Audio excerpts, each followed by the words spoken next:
going into this fanatical belief, this wokeness, if you will. You know, which is, to me, is a cancer on Western society. It is. Even the Russian president, Vladimir Putin, said it's a cancer to society. Even he warned us that this is bad for us, because they went through the same thing in the 1920s when the communism hit Russia. He's warning us that this is a bad thing. Oh yeah. Well, they see it. They see what's going on. They want to take your guns away. That's their ultimate goal, because because the bottom line is that they want to do what they want to do, and they don't want to have any fear of the population. So if everybody has a gun, they can't do what they want to do. Why is it important for everybody to have a gun, or why should citizens have a gun? If somebody is going to take us over, let's say North Korea want to take us over, they know that just about every American household has a gun. Oh yeah. Do you think they're going to think twice about taking our country over? Yeah, well, they said that was like, I think the Japanese said this, that they were afraid to even come into the United States during World War II because behind every blade of grass is a gun. Welcome to Alliance Against Communism, where people of traditional faith and morals come together to defeat a common enemy. Faith, freedom, patriotism, meritocracy, individualism, Judeo-Christian values, strong nuclear family, truth, traditionalism, virtue, fortitude, charity, duty, honor, etc. is what America and the West is built upon. We are dealing with a subtle Marxist enemy that is subverting and is trying to uproot everything America and the West is built upon. We can no longer sit back and do nothing. They have chosen to battle us, and once somebody chooses to battle us, we have now chosen our battle. Join us today as we fight the good fight. This is our generation's fight, and we must fight to secure our children's future. So getting into our next segment, before we get into our next segment, I just want to say a lot of people are attacking us now on our page. Like, they're calling me like all these names, and they're telling me shame on you and all this crap. Just letting you know, I sleep better when you attack and insult me and you cry and you whine. I actually sleep better. It makes me feel better. Well, it's like I said to Chris before, like, we wear this with a badge of honor. Like, years and years ago, this kind of shows my age, but I used to go on forums, like internet forums, and I've had people threaten to kill me and rape my mom and my sisters and all this other stuff. So, I mean, this is nothing new to me at all. If they can't raise a healthy debate, then I see it as nonsense. Yeah, it's kind of funny to me. I mean, I look at it as funny. It's pretty funny. I mean, like I said, I've been called every name in the book, so these buzzwords don't mean anything to me. You call me a racist, you call me a sexist, whatever, transphobe, it doesn't really mean anything to me. Oh, yeah, you've been called worse by better. It doesn't mean anything anymore, so go ahead, take it out. I'll probably just ban you if you just keep on attacking and insulting me. And it's not because, like I said, I want to censor you. It's just because it's just not healthy. You know, we just want healthy debate. So anyway, Eric's going to get into more of the modern stuff, and I'm going to comment. I'm going to do my little comments, and maybe I'll make some funny jokes. Yeah, absolutely. Well, that's basically what Chris and I do is he'll touch, he'll lead, and then I'll comment, and then I'll lead, and he'll comment. You know, which is kind of the fun of it. So with what I've been studying on Western civilization, and what I found was, like, Western civilization in my studies is the only known culture that I found that can balance both religious belief and human reason, which wow. I find so interesting, you know. And you can see the leftists are doing everything to destroy those two things. You realize that? Yeah, well, like Chris and I have mentioned this before, going back to our baser urges, like acting like animals, basically. You know, no logic, no reason, no accountability, just insanity. You know, literally like a barking dog, basically. And that's what it sounds like, going back to the comments that you're making on our page. You know? It's like a barking dog, you know, flatulence, basically. They just want to be like an animal, just like the animal brain. They call it the monkey brain, they call it. Yeah. It's like basically just the baser urges brain. It's just like you just act. Well, see, or I'll call it, like, I call it the liberal hive mind. How do you define it? Okay, like a hive mind, it's like it's many organisms sharing one consciousness. Wow, okay. You know what I mean? Like they all parrot the same. Every time that you've ever debated someone on the left, they always say the same thing. They never have a new argument because they don't have an argument. It's almost like a little kid throwing a tantrum. I see. You know what I mean? But the way that I see it is, like without Judeo-Christian values, the Western world, it would fall into scientific materialism, which Chris and I will touch far more on this in terms of faith versus nihilism. That the belief that the structural matter is the only reality, that soon humans will fall under the guise that life is meaningless, basically. That's what nihilism Well, it's kind of moral relativism. Moral relativism that anything, whatever culture says this, that's right. And if another culture says that, that's right. It's all relative. There's no firm 100% truth. It's just all relative, right? Right. So we're all just insignificant, and whatever you say it is, it's not a big deal because it's all irrelevant anyway. Yeah, and I think that's ridiculous. It's ridiculous. That's a leftist strategy. Yeah, and it like we were saying, you succumb to your baser urges, and then but without the scientific method or without reason, we would fall into fanaticism.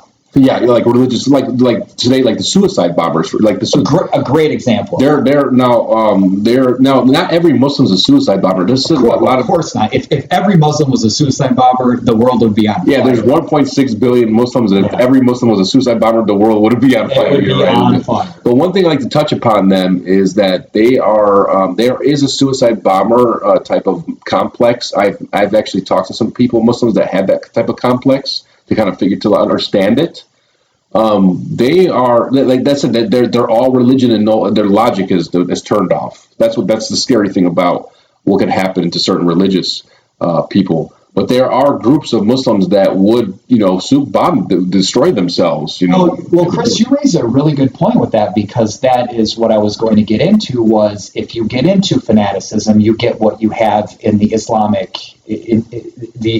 world in the Middle East. If you look at Islam from 900 to 1400 or something, it was a place of scientific method. They found that equilibrium between faith and reason and logic, and they were doing quite well. And then when they went to fanaticism, they fell apart, or like the complete opposite, like what China or what happened in Russia. They completely rejected faith, and then it was all science, and we were all meaningless, and they murdered hundreds of millions of people. Yeah. So it's not a good idea to, like a lot of people hate Muslims, and like I said, I was a Muslim for 20 years. I converted to it, and I got out of it. Well, I hated you until then. Yeah. But anyway, not all Muslims are the same. A lot of Muslims, they come from different countries, and Pakistanis are not similar to for example, to Lebanese people. They're different. Every country is different. So you can't just paint all Muslims with one brush that they're all suicide bombers. Of course not. You converted to Christianity. My family is Catholic, and I've met wonderful Catholics, and I've met Catholics that were like, you use the guise of God, but you're not a Catholic. You're as evil as anybody else would be if you're not religious. Yeah, so like I said, there's good and bad no matter where you go. Yeah, there's good and bad no matter where you go, so I don't want to paint the brush like they're all bad. Like I said, but we're talking about just like the suicide bomber is somebody that just has no reason. They're all religious fanaticism, and that's where it's scary. That's where it can get scary. Yeah, it's like you were saying, like leftists have a tendency to reject not only faith but scientific method, and then this is where we get into it's like that sign that irritates me, where you see it and it says, that we believe in science and no human is illegal, and whatever it's if you've ever seen that sign before, and it's like you look at it and it's just like, okay, you leftists, you believe in science, but until it comes to race or gender, it's just like, well, wait a second. It goes back to what you're saying. It's just like, it's very simple. You have an innie or you have an outie. It really is that simple. Yeah. And then when you look at like, no human is illegal. Okay, well, say that I see someone that has that sign and I encourage a bunch of bums to go camp out on their front yard. Let's time them on how long it takes them to call the cops and have these people removed off their property. Yeah, right away. They're going to call right away. Exactly. And all rights are women's rights. Well, yeah, no shit. Like that's exactly how we in the West see it, is women have the same rights as men. In many arguments, women have more rights than men. Yeah, in a lot of ways, yeah. Yeah, absolutely. How many men do you hear being accused of being raped by a woman? I know that it's kind of funny that you can't rape a man, but you can. You can rape a man. Yeah, you can have but in our society, we kind of downplay it like it's not a big deal. Yeah, well, I forget the statistic, but how many young girls are molested when they're younger, but everybody downplays how many young boys are molested. I'm sure there are a lot of them. A lot. Too afraid to say it. Exactly. So with that, I want to get into the concept of like religious tolerance. And in doing my studies, I found that, that Western civilization has found that balance between religious belief and the scientific method or human reasoning. Within the Judeo-Christian belief, it is thought that all individuals and their lives are infinitely valuable. You would completely agree with that? Oh yeah, so we're children of God in that way. So that doesn't mean that we are God, or like God is within, we are God. Like I disagree with that whole notion that I don't know if it's called pantheism, where like everything is God and we're part of God. So basically, what you're saying that God is so everything is God. That means so you're telling me that God is in a piece of crap when I go to the toilet. So I disagree with that, and I disagree that human beings are God. Or are part of God. No, absolutely. Yeah. We're a creation of God, and God is much greater than us. So, but are we children of God? We're creations of God. Yes. So we have incredible value because God created us. Yeah. And the leftists are trying to destroy that. They're trying to say that life is meaningless, that life has no value. Well, see, that's great, because that's my next point is before the West made it self-evident that all cultures. That all cultures and all people in the world have some sort of meaning. Before this, it was a natural belief that the strong must subjugate the weak. You talked about that earlier.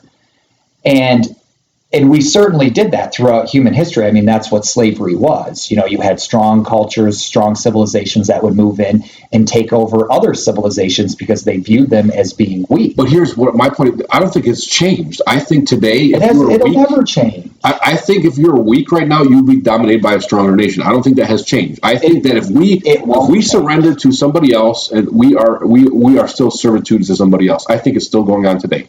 I think it's still the same. Well, that goes back to what I was saying about presentism. And we humans act like we are like so advanced now. We biologically are no different than we were in Roman times, or even 10,000 years ago, or however old we are as humans. We're no different than the way that we were, and we're easily susceptible. Going back to history, you erase history, and we would be a blank slate. Wow, that's what they want. They want us to be a blank slate. That's what they're trying to do. Well, that's what they call the Great Reset. And that's a good way to put it. Like playing a game or something, you just reset it and the game starts all over. The game has no memory of what happened before. Because they're trying to program us. They want to make a new Marxist state, so they're trying to create this blank state. That's how you do it. That's completely how you do it.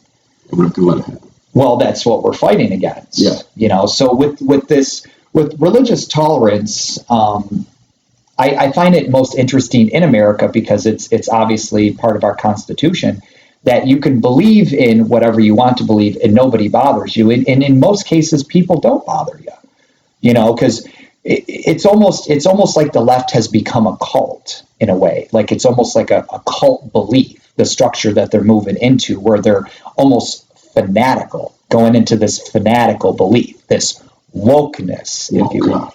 Which is, to me, is a cancer on Western society. It is. Even the Russian president, Vladimir Putin, said it's a cancer to society.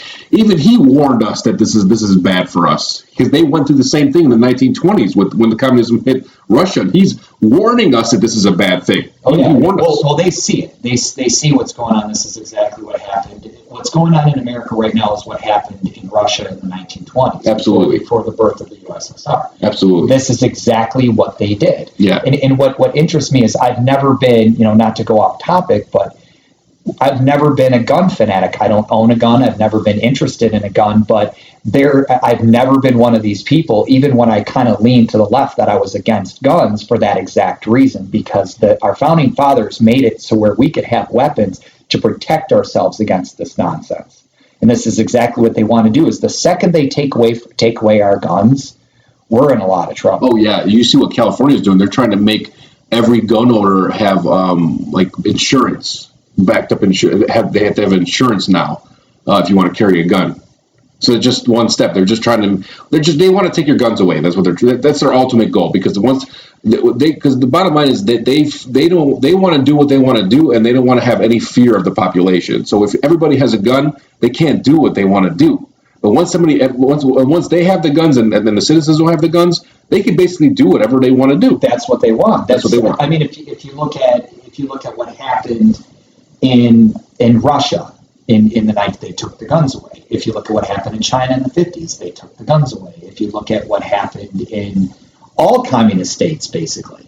Yes. If you look at like Pol Pot and Mao Zedong and even Hitler. Hitler is a great example. That's what he did, is took the guns away from the public. And they're going to use all this bullshit like, oh, we want to save lives. We don't want to see mass shootings. We don't want to see these things. We want everybody to be, to be free from gun violence and crime. Man. But they're peace and love. But in reality, they're fucking liars. They just want to disarm us so that they can fucking do what they want to do. They don't give a shit about mass shootings.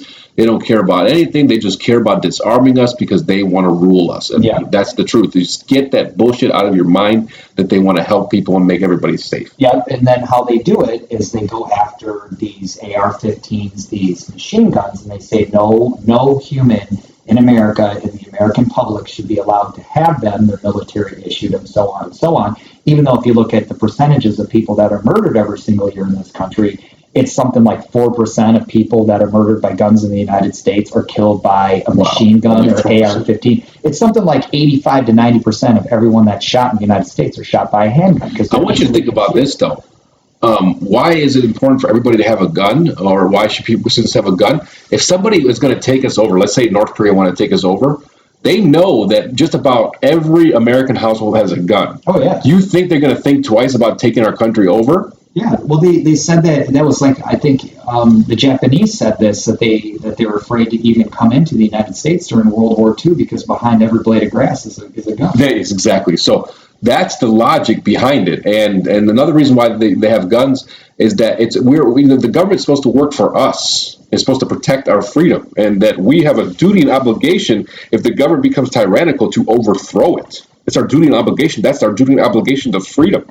And that's why the founding fathers made sure that the Second Amendment was there. Okay, and then like I said, I didn't mean to digress too far, but it's a very important point in the West. But then I wanted to touch on universal human rights, which is a concept considered a Western concept. It evolved in the West, and it's not in the most part, but it seems to become more of a universal standard for the most part in other cultures, not in all. I'm sure many cultures are lacking in this. The rights of men, the rights of women, the rights of communities, the rights of liberty, the pursuit of happiness, that sort of thing, which is basically a Western concept. Some are modern and some are more traditional. Modern human rights it's basically a continuation of long philosophical and ideological traditions that evolved over time from the European Enlightenment. When you get into the Enlightenment and how they viewed universal human rights, going back to what we were talking about with religion, that we all have meaning, that we're all unique. We all have value. We're all unique in our own way, which is, I think everybody should have their universal human rights. I believe so. And when you look at other cultures, they don't seem to have this. So this is a very unique thing that goes on in the Western world. It's when you get into, say, the construction of human rights that are, based on individuals, like, say, regardless of their wealth or their creed or their status, that you're not more important because you're rich, or you're not more important because you're not rich, or you're not more important because of the color of your hair or the color of your skin or whatever. And if you look at the rights in Western societies that protect minorities, you don't see this in other countries, what they're doing to Muslims in China, for instance. Yeah, the Uyghur Muslims, yeah. Yeah, it's horrible what they're actually doing to these people. It's,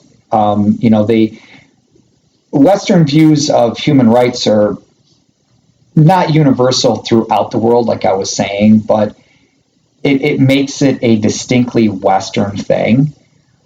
but that's kind of what I think many societies are trying to strive for. Would you agree? Yeah, definitely.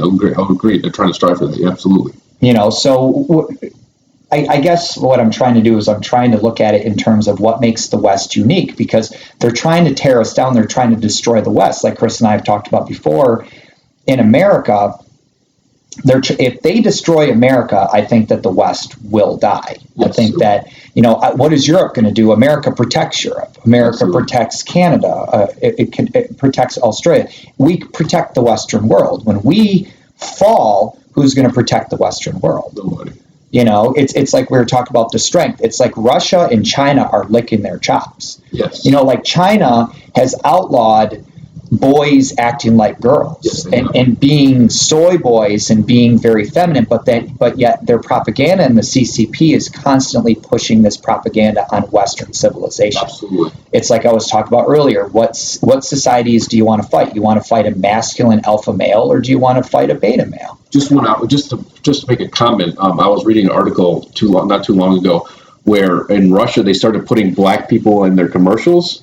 Like do today, like busted by every damn commercial is a black person and a white woman, or just an interracial couple. They push that constantly. They constantly push black people on us. Black people are only 13% of the population, but yet you turn the TV on as a black person in every fucking TV show and everything. It's 50% of TV commercials. I know. It's like, what the hell? So Russia, so this one agency started putting black people on their commercials, and they threatened that agency with death if you put this shit on our TV. Yeah, they threatened them. Yeah, they threatened the guy. And the guy apologized, and they never put that shit up again. Well, it's funny, because I don't even know the population of black people in Russia. I don't know. It's very minimal. Well, I knew some Russians, and they're not a fan. Yeah, I'm sure they're not. So.